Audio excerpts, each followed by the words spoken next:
กราบสวัสดีท่านผู้ฟังทุกท่านค่ะ ตอนนี้ท่านกำลังรับฟังสถานีวิทยุ FM 104.5 เมกะเฮิรตซ์คลื่นวิทยุเพื่อการศึกษาพระพุทธศาสนาและวัฒนธรรม ช่วงเวลาประมาณ 14 นาฬิกาถึง 15 นาฬิกาของทุกวันพฤหัสบดีจะเป็นช่วงของรายการนาสารสัตว์กับดิฉันผู้ช่วยศาสตราจารย์สัตวแพทย์หญิงดร.วีนาจูเปียซึ่งเป็นอาจารย์ประจำภาควิชาชีวศาสตร์ทางสัตวแพทย์และสัตวแพทย์สาธารณสุขคณะสัตวแพทยศาสตร์มหาวิทยาลัยเชียงใหม่รายการนี้จะเป็นการนำเอาบทความต่างๆที่น่ารู้เกี่ยวกับเรื่องของสัตว์และสัตวแพทย์ที่น่าสนใจมาอ่านให้ท่านผู้ฟังฟังนะคะหากท่านผู้ฟังท่านใดมีข้อเสนอแนะหรือข้อติชมสามารถติดต่อมาได้ตามช่องทางดังนี้นะคะโทรศัพท์ที่เบอร์ 053-948-046 ซึ่งเป็นเบอร์โทรของภาควิชาชีวศาสตร์คณะสัตวแพทยศาสตร์มหาวิทยาลัยเชียงใหม่ขอสายอาจารย์วีนาได้เลยค่ะหรือโทรมาหาดิฉันได้โดยตรงที่เบอร์โทรศัพท์ 081-386-4746 หรือถ้าไม่สะดวกจะโทรศัพท์ก็อีเมลมาได้นะคะที่อีเมล jupia_vena@yahoo.com หรือจะไลน์มาก็ได้ค่ะที่ Line ID win_wet56 ค่ะดิฉันยินดีรับทุกข้อเสนอแนะและทุกคำติชมเพื่อที่จะได้นำไปพัฒนาปรับปรุงรายการต่อไปค่ะ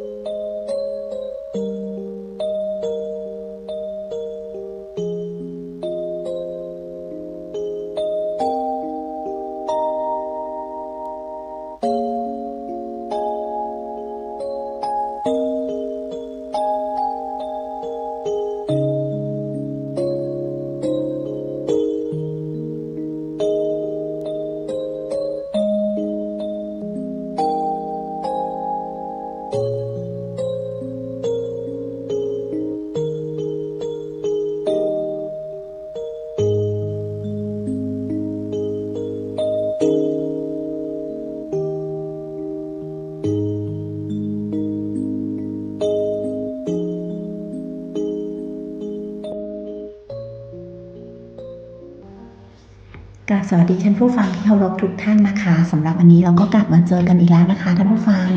วันพฤหัสบดีเวลาก็ประมาณบ่าย 2 โมงกว่าๆค่ะสำหรับบทความเรื่องที่ดิฉันเลือกจะนำมาอ่านให้ท่านผู้ฟังฟังในวันนี้นะคะบทความเรื่องแรกค่ะจะเป็นบทความเรื่องนักวิจัยเตือนไฟป่าโลกร้อนทำลายวงจรชีวิตแมลงปอจนบางชนิดเสี่ยงสูญพันธุ์ค่ะส่วนบทความเรื่องที่2นะคะจะเป็นบทความเรื่องค้นพบเมกาแรปเตอร์สายพันธุ์ใหม่เพราะมื้ออาหารสุดท้ายในป่าค่ะเรื่องที่3นะคะเป็นบทความที่มีชื่อเรื่องว่าเจนกูดดอร์ผู้เปลี่ยนวิธีที่มองโลกความเป็นมนุษย์ในสัตว์เธอทำได้อย่างไรนะคะแล้วก็ถ้ามีเวลานะคะก็จะต่อด้วยบทความเรื่องที่4นะคะบทความเรื่องที่4นี้นะคะมีชื่อเรื่องบทความว่าความหลากหลายทางพันธุกรรมต่ำโลกร้อนซ้ำเติมทำเสือดาวหิมะเสี่ยงสูญพันธุ์ค่ะซึ่งทั้ง4เรื่องนะคะดิฉันนำมาตัดมาจากนิตยสาร National Geographic ฉบับภาษาไทยเช่นเคยค่ะท่านผู้ฟังแต่ว่าจะเป็นคนละฉบับกันเท่านั้นเองนะคะค่ะก่อนที่ดิฉันจะอ่านบทความเรื่องแรกให้ท่านผู้ฟังดิฉันขอพักเบรกนะคะเดี๋ยวเรากลับมาพบกันค่ะ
ค่ะสำหรับบทความเรื่องแรกนะคะบทความเรื่องแรกมีชื่อเรื่องว่า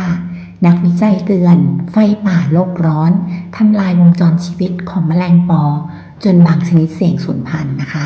ซึ่งเรื่องนี้ดิฉันนำมาจากนิตยสาร National Geographic ฉบับภาษาไทยของฉบับวันที่ 12 กันยายนปีนี้เองค่ะท่านผู้ฟังแมลงปอกำลังใกล้สูญพันธุ์เพราะการเปลี่ยนแปลงสภาพอากาศ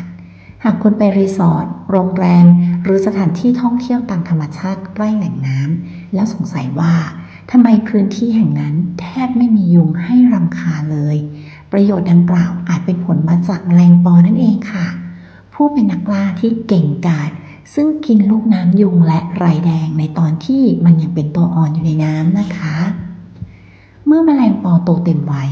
จะล่าแมลงขนาดเล็กอื่นๆที่บินได้เช่นยุงแมลงหวีหรือแมลงวันเป็นอาหารโดยมีอัตราความสำเร็จที่น่าประทับใจเกิน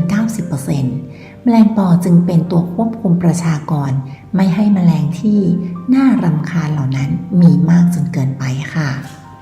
และนอกจากนี้มันก็ยังเป็นตัวบ่งชี้ทางชีวภาพที่สำคัญโดยเฉพาะแมลงน้ำจืดที่หากพบตัวอ่อนแมลงปอก็แสดงว่าขอโทษค่ะโดยเฉพาะในแหล่งน้ำจืดที่หากพบตัวอ่อนแมลงปอก็แสดงว่าแหล่งน้ำนั้นมีคุณภาพสูงสะอาดและอุดมสมบูรณ์ค่ะยิ่งไปกว่านั้นแมลงชนิดนี้ปรากฏขึ้นบนโลกครั้งแรกในช่วงยุคปลายเพอร์เนียนหรือก็คือเมื่อประมาณ275ล้านปีก่อนซึ่งไดโนเสาร์กำลังเริ่มเผยตัวขึ้นในประวัติศาสตร์และรอดชีวิตผ่านดาวเคราะห์น้อยมาได้อย่างน่าทึ่งมันกลายเป็นสิ่งมีชีวิตที่ประสบความสำเร็จทว่าตอนนี้เรากำลังผลัดกันให้ความน่าทึ่งเหล่านี้ค่อยๆหายไปแมลงปอรอดชีวิตจากดาวเคราะห์น้อยได้แต่ตอนนี้การเปลี่ยนแปลงของสภาพอากาศและไฟป่ากำลังคุกคามพวกมันในรูปแบบที่วิวัฒนาการตามไม่ทัน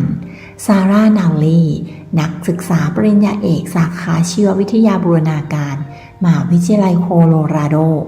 เดนเวอร์ผู้เขียนหลักกล่าวค่ะผลการวิจัยของเราชี้ให้เห็นว่าการปรับตัวเพียงอย่างเดียวอาจไม่รวดเร็วพอที่จะปกป้องสิ่งมีชีวิตในสภาพภูมิอากาศที่เปลี่ยนแปลงอย่างรวดเร็วนี้ได้นะคะวิทยาศาสตร์พลเมืองโดยทั่วไปแล้วแมลงปอหลายชนิดมีจุดดำบนปีกซึ่งเป็นลวดลายที่คอยดึงดูดเพศตรงข้ามให้มาผสมพันธุ์นอกจากนี้จุดเหล่านั้นยังดูดซับความร้อนมากกว่าปกติจุดเหล่านี้เป็นสัญลักษณ์ที่สำคัญในการศึกษาแมลงปอ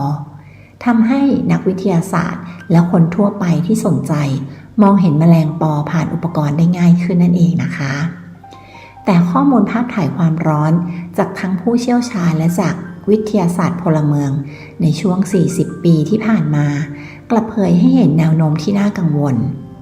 นั่นก็คือแมลงปอกำลังหายไปจากแหล่งที่อยู่อาศัยที่เกิดไฟป่าและบริเวณที่มีอากาศร้อนทั่วภูมิภาคซึ่งเกิดจากจุดดำบนปีกกำลังดูดซับความร้อนเร็วเกินไปและทำให้ตัวผู้มีอุณหภูมิสูงกว่าเดิมส่งผลให้พวกมันใช้เวลาพักผ่อนเพื่อฟื้นฟูตัวเองมากขึ้นและใช้เวลาน้อยลงในการหาคู่สำหรับแมลงปอแล้วสีที่ปีกมีผลต่อความสำเร็จในการสืบพันธุ์และการเปลี่ยนแปลงพลวัตการผสมพันธุ์ก็สามารถผลักดันประชากรแมลงปอสู่ขอบเหวได้นะคะสิ่งนี้เปลี่ยนมุมมองของเราเกี่ยวกับความเปราะบางไมเคิล มัวร์ผู้ช่วยศาสตราจารย์จากมหาวิทยาลัยเดนเวอร์ผู้ร่วมเขียนรายงานวิจัยกล่าวไม่ใช่แค่เรื่องที่ว่า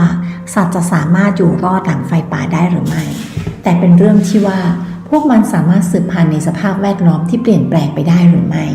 นั่นคือกุญแจสำคัญของการอยู่รอดในระยะยาวค่ะ หากการสืบพันธุ์ล้มเหลวแน่นอนว่าพวกมันจะมีประชากรที่ลดลงสัตว์ที่ถูกแมลงปอกินอย่างยุงก็จะเพิ่มขึ้นไม่เพียงเท่านั้นนะคะแมลงปอยังเป็นอาหารของพวกนกปลาและสัตว์ครึ่งน้ำครึ่งบกหลายชนิดดังนั้นส่งห่วงโซ่อาหารทั้งระบบนิเวศ อาจจะหายไปหากแมลงปอหายไปนะคะก้าวต่อไปทีมวิจัยเชื่อว่าผลลัพธ์นี้จะส่งผลกระทบอย่างกว้างขวางต่อความหลากหลายทางชีวภาพและการอนุรักษ์หากแมลงปอที่เป็นสัตว์นักล่าซึ่งแข็งแรงและอาศัยอยู่บนโลกมานานหลายร้อยล้านปียังสามารถอ่อนไหวต่อความเปราะบางเหล่านี้ได้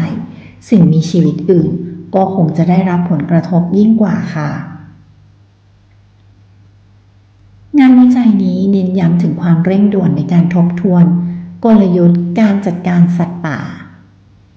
ไม่ใช่แค่การอยู่รอดเท่านั้นนะคะแต่ยังรวมถึงพฤติกรรมการผสมพันธุ์และความสำเร็จในการสืบพันธุ์ด้วยค่ะการทำงานร่วมกับซาร่าผลักดันให้ผมคิดเกี่ยวกับงานวิจัยของตัวเองในมุมมองใหม่มัวกล่าวเธอมาพร้อมกับคำถามสำคัญเกี่ยวกับไฟป่าและการสืบพันธุ์ซึ่งทำให้ผมคิดทบทวนวิธีการจัดการกับปัญหาทางนิเวศวิทยาที่สำคัญเหล่านี้ค่ะอันนี้ก็จะเป็นเรื่องเกี่ยวกับแมลงปอนะคะที่มันมีผลต่อระบบนิเวศซึ่งการที่โลกมีไฟป่าโลกร้อนมากขึ้นก็จะทำลายชีวิตวงจรชีวิตของแมลงปอแล้วก็ทำให้สิ่งมีชีวิตมากเกินไปนะคะอย่างเช่นพวกยุงนะคะมากเกินไปนะคะแล้วก็ส่งผลกับบางสิ่งมีชีวิตบางชนิดเสี่ยงสูญพันธุ์ได้นะคะเพราะว่าแมลงปอก็เป็นอาหารของสิ่งมีชีวิตที่เป็นนักล่าเช่นเดียวกันค่ะนี่ก็จะเป็นเรื่องราวเกี่ยวกับแมลงปอนะคะเรื่องนี้สืบค้นและเรียบเรียงโดยคุณวิทิตบรมพิชัยชาติกุลค่ะซึ่งที่มาที่บอกดิฉันนำมาจากนิตยสาร National Geographic ฉบับภาษาไทยของฉบับวันที่12กันยายนปีนี้เองค่ะท่านผู้ฟังส่วนเรื่องต่อไปนะคะเรื่องต่อไปนั้นจะเป็นบทความที่มีชื่อเรื่องว่าค้นพบเมกาแรปเตอร์สายพันธุ์ใหม่พร้อมมื้ออาหารสุดท้ายในป่าของมันนะคะเรื่องราวจะเป็นยังไงนั้นเดี๋ยวช่วงนี้ดิฉันขอพักเบรกนะคะแล้วก็เดี๋ยวกลับมาพบกันค่ะ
จากพักเบรกแล้วนะคะ เรามาต่อบทความบทที่3กันดีกว่านะคะท่านผู้ฟัง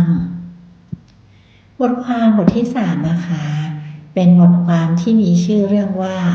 เจนกูดอร์ผู้เปลี่ยนวิธีที่มองโลกความเป็นมนุษย์ในสัตว์เธอทำได้อย่างไรนะคะซึ่งเรื่องนี้ดิฉันนำมาจากนิตยสาร National Geographic นะคะฉบับของวันที่2 ตุลาคมปีคริสตศักราช 2025 ก็คือปีนี้เองนะคะท่านผู้ฟังดร.เจนกูดอร์ได้นำแสงสว่างมาสู่โลกใบนี้เธอแสดงให้เห็นถึงความงดงามของสิ่งที่คนคนหนึ่งจะสามารถบรรลุได้จิล ทีเฟนทาเลอร์ประธานเจ้าหน้าที่บริหารของสมาคม National Geographic กล่าวถึงเธอตอนหนึ่งว่าการได้รู้จักเจนคือการได้รู้จักนักวิทยาศาสตร์นักอนุรักษ์นักมนุษยธรรมนักการศึกษาที่ปรึกษาและที่สำคัญที่สุดก็คือผู้นำแห่งความหวังค่ะเจนเป็นสมาชิกที่รักยิ่งของชุมชน National Geographic มากกว่า60 ปีเธอได้เปลี่ยนแปลงความสัมพันธ์ของมนุษย์กับธรรมชาติไปตลอดกาลและในทางกลับกันก็เปลี่ยนแปลงความเป็นมนุษย์ของเราไปตลอดกาลเรารู้สึกขอบคุณที่ได้เป็นหนึ่งในผู้ที่ได้เรียนรู้จากเธอแบ่งปันความเชื่อของเธอและยังคงนำแสงสว่างของเธอต่อไปงานวิจัยภาคสนามช่วงแรกของดร.กูดอร์นั้นได้สังเกตชิมแปนซีในเขตอนุรักษ์สัตว์ป่ากอมส์เบย์สตรีมในแทนกันกิยาปัจจุบันคือประเทศแทนซาเนียงานได้เปิดเผยรายการพฤติกรรมร่วมที่หลากหลายทั้งทางสังคมและอารมณ์ระหว่างมนุษย์และลิงจนเดลปีเตอร์สันผู้เขียนชีวประวัติของเธอนิยามว่าเธอคือผู้หญิงที่นิยามความเป็นมนุษย์ขึ้นใหม่ค่ะดร.กูดอร์นั้นได้รับความสนใจจากสมาคม National Geographic ในปีคริสตศักราช 1961 เพราะลูอิส ลีคีที่ปรึกษาของดร.กูดอร์ในขณะนั้นดร.กูดอร์ยังคงเป็นผู้ช่วยและยังไม่ได้จบปริญญาเอกนักบรรพชีวินวิทยาผู้ได้รับทุนสนับสนุนจากสมาคมนั้นกล่าวถึงหญิงสาวต่อหน้าคณะกรรมการวิจัยและการสำรวจซึ่งเป็นกลุ่มบุคคลสำคัญ16 คนที่มอบทุนให้กับนักวิทยาศาสตร์นักสำรวจและบุคคลอื่นๆเพื่อทำงานด้านวิทยาศาสตร์ดร.ลีคีได้บอกเล่าเรื่องราวของผู้ช่วยคนนี้ที่เขาส่งไปสังเกตการชิมแปนซีที่กอมเบย์และต้องการเงินสนับสนุนหญิงสาวคนนี้เพื่อให้เธอทำงานได้อย่างราบรื่นค่ะจุดเริ่มต้นนั้นไม่ได้ราบรื่นนักเนื่องจากคณะกรรมการมองว่าเจนกูดอร์นั้นมีรูปร่างผอมบางขาดการฝึกอบรมทางวิทยาศาสตร์ไม่มีวุฒิการศึกษาใดๆแถมยังต้องไปอยู่คนเดียวในป่าแอฟริกาตะวันออกที่มีปัจจัยเปราะบางมากมายทั้งสภาพอากาศรุนแรงสัตว์นักล่างูพิษและยุงมาลาเรียการขอเงินเพิ่มอีก400 ปอนด์จึงอาจดูมากไปหน่อยค่ะถึงเช่นนั้นดร.ลีคีบอกคณะกรรมการว่ากูดอร์ได้บันทึกภาพลิงที่สร้างและใช้เครื่องมือต่างๆเช่นใบหญ้าและกิ่งไม้ที่ถูกหย่อนลงไปในกองดินเพื่อจับปลวกซึ่งก่อนหน้านี้เชื่อกันว่ามีเพียงมนุษย์เท่านั้นที่ทำความสามารถนี้ได้และสิ่งนั้นเองก็ได้ดึงดูดความสนใจของคณะกรรมการพวกเขาอนุมัติเงินทุนเพิ่มเติมผลักดันงานของเธอให้ก้าวหน้าไปซึ่งถือได้ว่าเป็นการลงทุนคุ้มค่าที่สุดของสมาคม National Geographic จากนั้นผลงานก็ได้นำเสนอผ่านนิตยสารและโทรทัศน์ของสมาคมซึ่งถือเป็นการแนะนำเจนกูดอร์ให้โลกได้รู้จักค่ะดร.กูดอร์นิยามพฤติกรรมของชิมแปนซีใหม่อย่างไรในฤดูร้อนในปีคริสตศักราช 1960 กูดอร์ได้ตั้งค่ายพักแรมในเขตอนุรักษ์กอมเบย์สตรีมใกล้ชายฝั่งทะเลสาบแทนกันยิกาพร้อมเงินทุนเพียงพอสำหรับงานภาคสนาม6 เดือนเนื่องจากเจ้าหน้าที่รัฐไม่อนุญาตให้มีผู้หญิงอาศัยอยู่ในเขตอนุรักษ์เพียงลำพังแวร์สมอริส กูดดอจึงเข้ามาเป็นผู้ดูแลลูกสาวของเธอค่ะตั้งแต่แรกเริ่มกูดดอทำตามสัญชาตญาณในการทำการวิจัยโดยไม่รู้ว่าหลักปฏิบัติทางวิทยาศาสตร์ที่ใช้กันทั่วไปคือการใช้ตัวเลขเพื่อระบุสัตว์ที่กำลังศึกษาเธอจึงบันทึกการสังเกตชิมแปนซีด้วยชื่อที่เธอคิดเองได้แก่ฟิฟฟี่เฟอร์มิสเตอร์แมคเกรเกอร์และเดวิดเกรเบียร์เธอเขียนถึงแชมแปนซีแต่ละตัวที่มีคุณลักษณะและบุคลิกเฉพาะตัวค่ะเธอใช้เวลาส่วนใหญ่ไปกับการหาตำแหน่งของลิงเหล่านี้ผ่านกล้องส่องทางไกลจากนั้นพยายามค่อยๆเข้าใกล้เพื่อให้พวกมันคุ้นเคยกับการที่เธอนั่งจดบันทึกแต่เมื่อเหลือเวลาอีก1 เดือนของทุนการศึกษาเธอยังไม่ได้ค้นพบสิ่งสำคัญใดๆที่เธอรู้สึกว่าจะพิสูจน์ความศรัทธาของลีคีที่มีต่อเธอ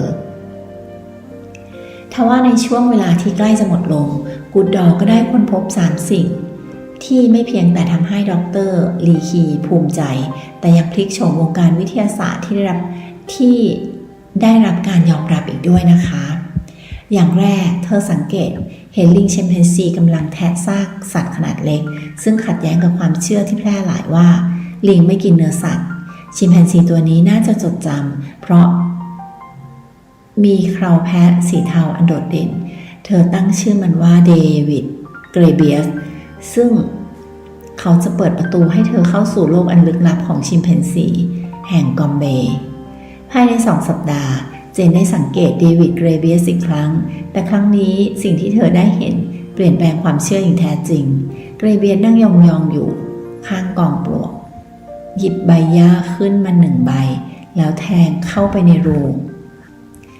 เมื่อเขาดึงออกมาพบว่ามีปลวกเกาะอยู่เต็มไปหมดเขาจึงดูดกินมันเข้าไปชิมแปนซีตัวนี้ใช้เครื่องมือเป็นค่ะและอีกอย่างเดวิดเกรเบียสเด็ดกิ่งไม้และเด็ดใบออกก่อนที่จะนำไปใช้จับปลวกมันย้ำให้เห็นว่าไพรเมทเหล่านี้รู้จักใช้เครื่องมือจากสิ่งแวดล้อมรอบตัวซึ่งก่อนหน้านี้เชื่อกันว่ามีเพียงมนุษย์เท่านั้นที่ทำได้ค่ะเราต้องนิยามคำว่าเครื่องมือใหม่ดร.ลีคีบอกกับข้อความนิยามคำว่ามนุษย์ใหม่หรือไม่ก็ยอมรับชิมแปนซีในฐานะมนุษย์ค่ะหลังจากการค้นพบเหล่านี้ National Geographic ได้ให้ทุนสนับสนุนกับเจนเพื่อทำงานต่อที่กอมเบย์ในฤดูใบไม้ผลิในปีคริสตศักราช 1962 เจนได้นำผลงานในงานสัมมนาไพรเมทของสมาคมสัตววิทยาแห่งลอนดอนและสร้างความประทับใจให้กับผู้เข้าร่วมงานมากมายรวมถึงนักสัตววิทยาและนักเขียนเดสมอนด์ มอริสแรงกดดันถึงอย่างนั้นกูดดอก็ยังคงได้รับข้อกังขาจากหลายคนเนื่องจากเธอไม่มีการฝึกอบรมทางวิทยาศาสตร์ใดๆเลยไม่มีวุฒิการศึกษาใดๆนอกจากใบรับรองด้านเลขานุการที่ยืนยันว่ากูดดอพิมพ์สัมผัสได้ National Geographic พยายามช่วยเธอด้วยการบอกว่าจะส่งช่างภาพมาเพื่อเผยแพร่เรื่องราวค่ะแต่กูดดอปฏิเสธโดยกล่าวว่าคนแปลกหน้าอาจจะทำลายความสัมพันธ์ที่เธอกำลังสร้างกับชิมแปนซีดังนั้นเธอจึงกล่าวว่า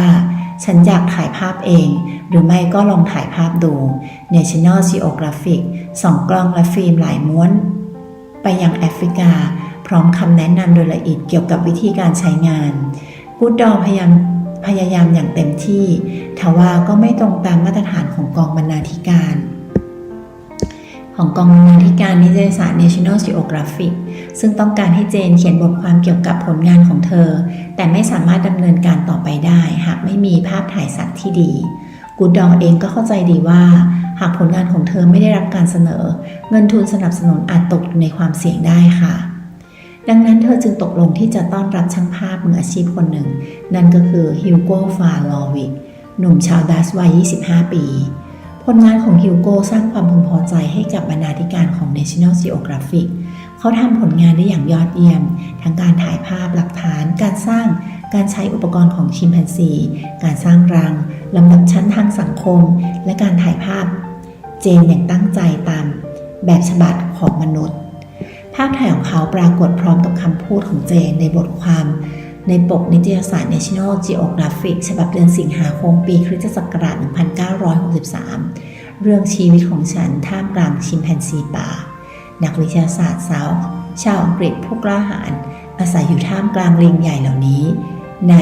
แทนกันยีกาและได้เรียนรู้รายละเอียดเกี่ยวกับพฤติกรรมของพวกมันที่ไม่เคยมีใครรู้มาก่อนนิตยสารฉบับนี้ประสบความสำเร็จอย่างล้นหลามทางสมาคมจึงมีแนวคิดที่จะสร้างภาพยนตร์เรื่องใหม่ๆเกี่ยวกับกูดดอร์ในปีคริสตศักราช 1991 ดร. กูดดอร์ได้ก่อตั้งองค์กรไม่แสวงหาผลกำไรที่มีชื่อว่า Root and Shoots โดยอาศัยความกระตือรือร้นของคนหนุ่มสาวเพื่อหยุดยั้งการทำลายสิ่งแวดล้อมเธอตั้งปณิธานว่าคนรุ่นต่อไปจะเป็นผู้พิทักษ์โลกที่ดีกว่ารุ่นก่อน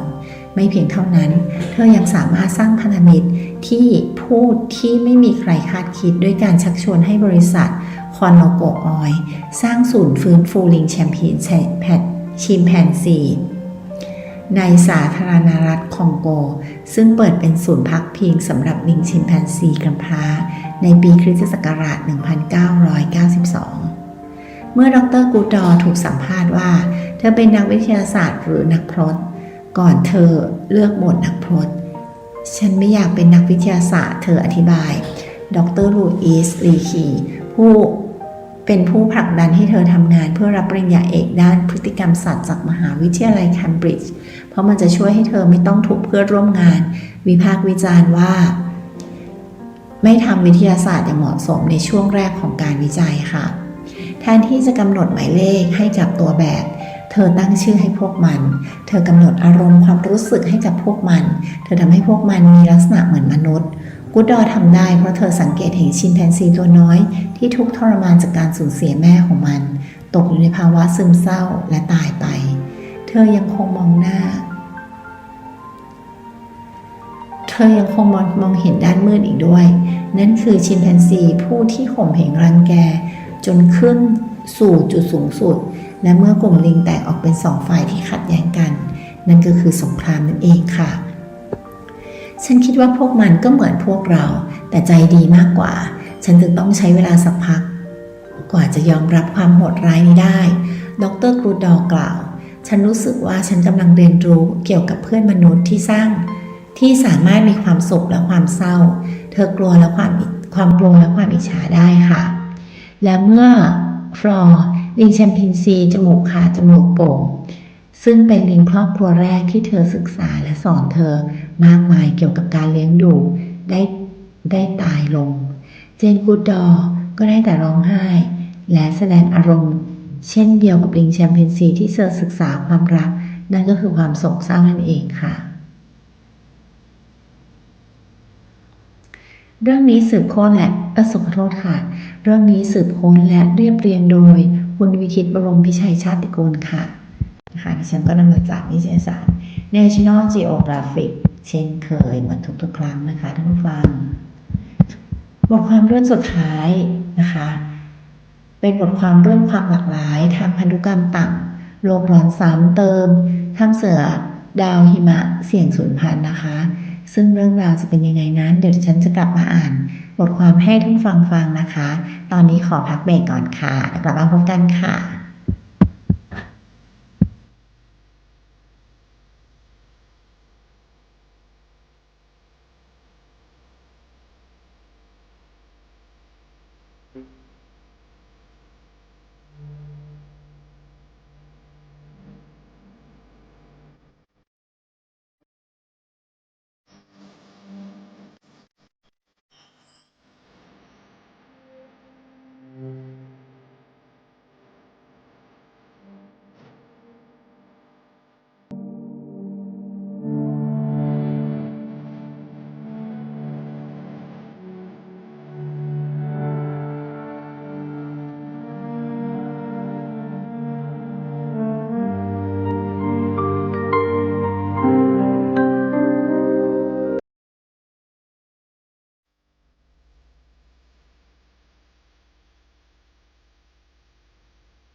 สำหรับบทความเรื่องสุดท้ายนะคะบทความเรื่องสุดท้ายจะเป็นบทความเรื่องความหลากหลายทางพันธุกรรมต่ำโลกร้อนซ้ำเติมทำเสือดาวหิมะเสี่ยงสูญพันธุ์ค่ะ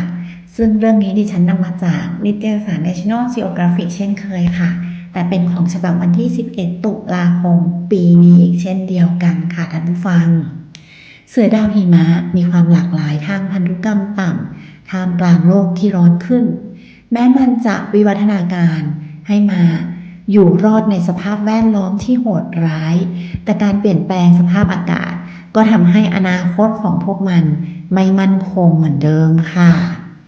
เครือข่ายนักวิจัยนานาชาติได้ร่วมมือกันเก็บตัวอย่างเลือดและเนื้อเยื่อจากเสือดาวหิมะกว่า 40 ตัวที่รวบรวมได้ในช่วง 20 ปีที่ผ่านมาเพื่อทำความเข้าใจและศึกษาความหลากหลายทางพันธุกรรมที่หมายถึงความแปรผันขององค์ประกอบทางพันธุกรรมของแต่ละตัวภายในประชากรซึ่งเป็นหนึ่งในปัจจัยสำคัญที่ส่งผลต่อความสามารถในการปรับตัวและอยู่รอดของสายพันธุ์ค่ะผลลัพธ์ที่เราได้ไม่ใช่ผลลัพธ์ที่เราคาดหวังไว้ดิมิทรีเบดรอฟนักชีววิทยาจากคณะมนุษยศาสตร์และวิทยาศาสตร์มหาวิทยาลัยสแตนฟอร์ดและผู้เขียนร่วมของรายงานฉบับนี้กล่าวพร้อมอธิบายว่าผลลัพธ์นั้นน่าประหลาดใจและน่าตกใจค่ะเสือดาวหิมะหรือ Snow Leopard เป็นสิ่งมีชีวิตที่พิเศษไม่เหมือนใครพวกมันเป็นแมวใหญ่เพียงชนิดเดียวที่อาศัยอยู่ในระดับความสูง 2,700 ถึง 6,000 เมตรจากระดับน้ำทะเลซึ่งมีอุณหภูมิหนาวจัดกระจายไปตามเทือกเขาสูงใหญ่อันทุรกันดารของเอเชียตอนกลางค่ะวิวัฒนาการได้นำพาให้มันมีฮีโมโกลบินแบบพิเศษที่สามารถจับกับออกซิเจนได้อย่างยอดเยี่ยมโดยเฉพาะในพื้นที่ที่สูงที่มีอากาศบางเบาขณะเดียวกันส่วนต่างๆของร่างกายก็ได้รับการออกแบบมาเพื่อเคลื่อนไหวและทรงตัวได้ในพื้นที่แคบๆและความลาดชันสูงจนในที่สุดพวกมันก็เป็นสุดยอดนักล่าแห่งภูผาที่ไม่มีตัวไหนเทียบได้ค่ะแม้ความโหดร้ายของถิ่นที่อยู่อาศัยจะทำให้พวกมันมีประชากรขนาดเล็กอยู่ที่ราว 4,500 ถึง 7,500 ตัวแต่ตัวเลขนั้นค่อนข้างคงที่มาเป็นเวลานานยังไงก็ตามด้วยข้อจำกัดเหล่านี้ทำให้นักวิทยาศาสตร์พบว่าเสือดาวหิมะมีความหลากหลายทางพันธุกรรมที่ค่อนข้างต่ำอย่างน่าเศร้าค่ะเสือดาวหิมะอาศัยอยู่ในพื้นที่ที่ยังไม่ถูกทำลายเหล่านี้ซึ่งแตกต่างจากแมวใหญ่สายพันธุ์อื่นๆที่ได้รับผลกระทบจากมนุษย์อยู่แล้วเคที่โซลารีนักวิจัยด้านชีววิทยาจากคณะมนุษยศาสตร์และวิทยาศาสตร์มหาวิทยาลัยสแตนฟอร์ดผู้เขียนคนแรกกล่าวพร้อมกับเสริมว่าเสือดาวหิมะมีสมาชิกไม่มากนักมีความหลากหลายทางพันธุกรรมไม่มากเสือดาวหิมะจึงยังไม่พร้อมรับมือกับการเปลี่ยนแปลงที่อาจเกิดขึ้นค่ะแนวโน้มไม่ดีก่อนหน้านี้นักวิทยาศาสตร์ยังมีข้อมูลทางพันธุกรรมของเสือดาวหิมะไม่มากนักโดยมีเพียง 4 ตัวเท่านั้นที่ได้รับการถอดรหัสอย่างสมบูรณ์แต่เพื่อความเข้าใจที่มากขึ้นนักวิจัยจึงร่วมมือกันจนได้ข้อมูลมากถึง 41 ตัวตามรายงานใหม่ที่เผยแพร่บนวารสาร PNAS โดยแบ่งเป็นเสือดาวหิมะตามธรรมชาติ 35 ตัวและอีก 6 ตัวจากสวนสัตว์ทั่วโลกค่ะผลการวิเคราะห์ชี้ให้เห็นว่าเสือดาวหิมะไม่เพียงแต่จะมีความหลากหลายทางพันธุกรรมต่ำเท่านั้นแต่ยังมีค่าโฮโมไซกัสโรดที่ต่ำกว่าอย่างมีนัยสำคัญซึ่งหมายความง่ายๆว่าลูกๆมีโอกาสได้รับการกลายพันธุ์ซ้ำที่เป็นอันตรายน้อยลงจากพ่อแม่สิ่งที่ทำให้เสือดาวหิมะที่มียีนไม่ดีตายก่อนที่พวกมันจะสืบพันธุ์ได้ค่ะส่งผลให้ลักษณะเชิงลบถูกกำจัดออกไปช่วยให้ประชากรเสือดาวหิมะยังคงมีสุขภาพดีอยู่แม้ว่าจะมีประชากรน้อยก็ตามคุณสมบัตินี้ทำให้พวกมันอยู่รอดเป็นเวลานานต่างจากแมวใหญ่ชนิดอื่นๆที่ประสบปัญหาความหลากหลายทางพันธุกรรมต่ำจากคอขวดเนื่องจากได้รับผลกระทบจากมนุษย์ขณะที่เสือดาวหิมะมีความหลากหลายทางพันธุกรรมต่ำ เนื่องจากพวกมันมีประชากรนี้ตามธรรมชาติค่ะอย่างไรก็ตามแม้ว่าเสือดาวหิมะจะมีความสามารถในการปรับตัวให้เข้ากับข้อจำกัดนี้ได้แต่นั่นก็ไม่ได้หมายความว่าพวกมันจะไม่ได้รับผลกระทบด้านอื่นๆนะคะโดยเฉพาะในโลกที่ร้อนขึ้นเช่นนี้เนื่องจากถิ่นที่อยู่อาศัยของพวกมันไม่เอื้ออำนวยต่อการเจริญเติบโตของประชากรมันจึงไม่ส่งผลกระทบต่อเสือดาวหิมะมากนักแต่การเปลี่ยนแปลงทางสภาพอากาศจะส่งผลค่ะเบตรอฟบอกมนุษย์ไม่จำเป็นต้องขึ้นไปบนภูเขาเพื่อเริ่มต้นการเกษตรกรรมแต่การเปลี่ยนแปลงสภาพอากาศก็สามารถส่งผลกระทบต่อทุกคนและทุกสิ่งแม้แต่ในพื้นที่ห่างไกลเช่นนี้ค่ะความท้าทายในอนาคตแม้ว่าการศึกษาครั้งนี้จะขยายความรู้ทางพันธุกรรมของเสือดาวหิมะอย่างมากแต่ก็จำเป็นต้องมีการวิจัยเพิ่มขึ้นเพื่อให้เข้าใจพวกมันที่อยู่ในขอบเขตทางภูมิศาสตร์ทั้งหมดได้ดียิ่งขึ้น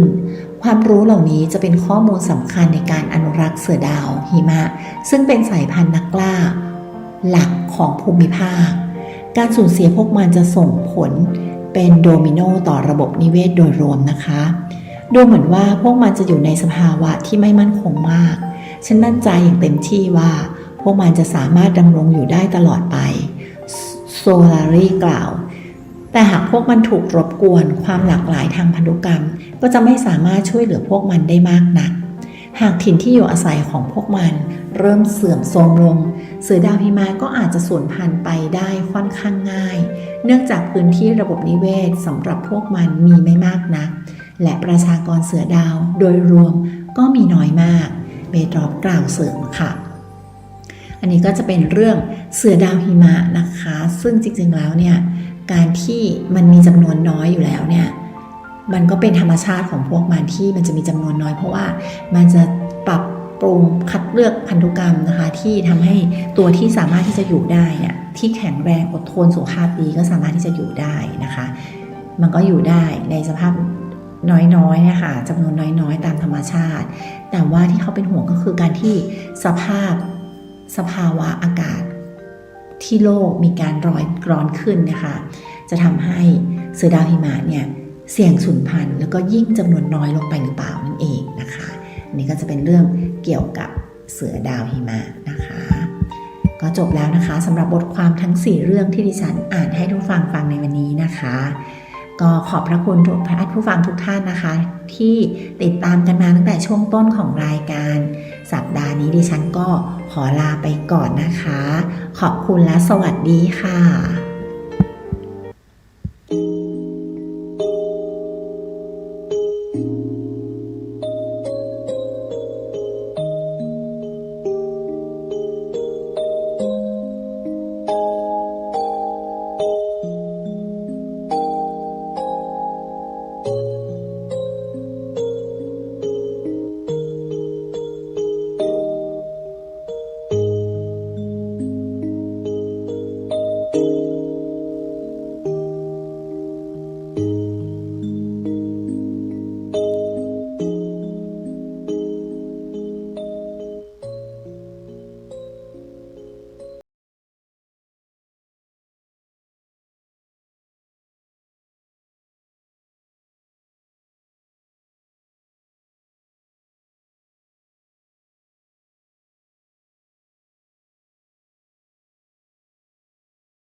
ภายในประเทศควรจะมีรายการวิทยุเผยแผ่พระพุทธศาสนาประจำจังหวัดอย่างน้อย